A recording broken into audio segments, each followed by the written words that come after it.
society, Wow. the world at large, and I know there are people out there who are going to be like, oh, this whole argument about how it's internalized misogyny. It is. It's a thing. It is.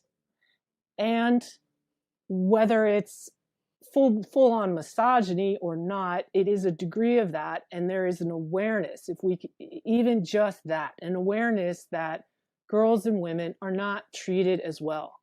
This kid was like, I don't like how girls are treated, and I want to be treated as a boy because people treat boys better. I have more command, I have more authority, all this kind of stuff. And this kid was a little bit, back in the day, you'd be like, kind of butchy, kind of tomboy, not even tomboy, just sort of butchy, kind of opinionated, sort of like all the things that you think of as pejorative for a girl.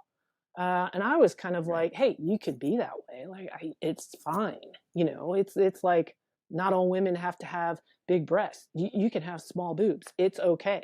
Like, hey, what are we talking about here? Like this, let's look at that. Could you be a little more comfortable with you? We tried it. Hated his body. Straight up. Just, it's not about being transgender. It's, I don't like the way this looks. I don't like what's happening because I'm going through puberty. That's different. That's different. Totally different than that is different. Thank you so much for saying that.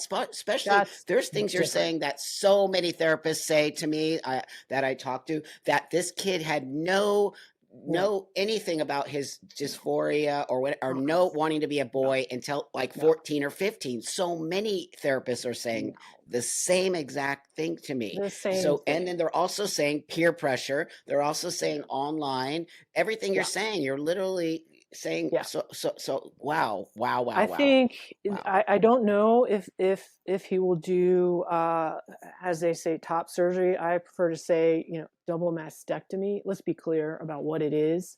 Let's be clear. I don't know. And if he does, that's his choice. But I think something else that is sort of going on with that, because most people do not come from a medical background. They're not exposed to that world. They are not sort of reading up about medical consequences, things that could happen. Yeah, there's consent, but what are we really talking about if somebody doesn't have a deeper understanding of what's going on here? And a lot of people don't. They trust the doctor. They trust the physician. That's right. Thank you for consent.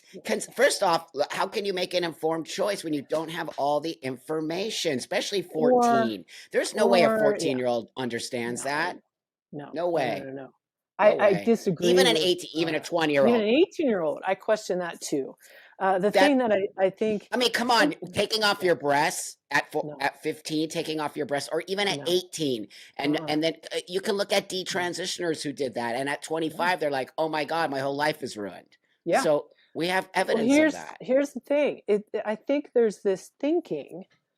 I don't know how articulated it is. I don't know how sort of like fully conscious it is, if we want to kind of go in that direction. But collectively, I think there's this idea that, breasts are just sort of these extra things on your body and you can just get rid of them. Just have them removed. And that is just so misinformed. That is That's right. dangerously naive. Because we'll say it. It's surgery. It is actual surgery. We're not. It's an actual surgical. Yeah. They're not just extra. Number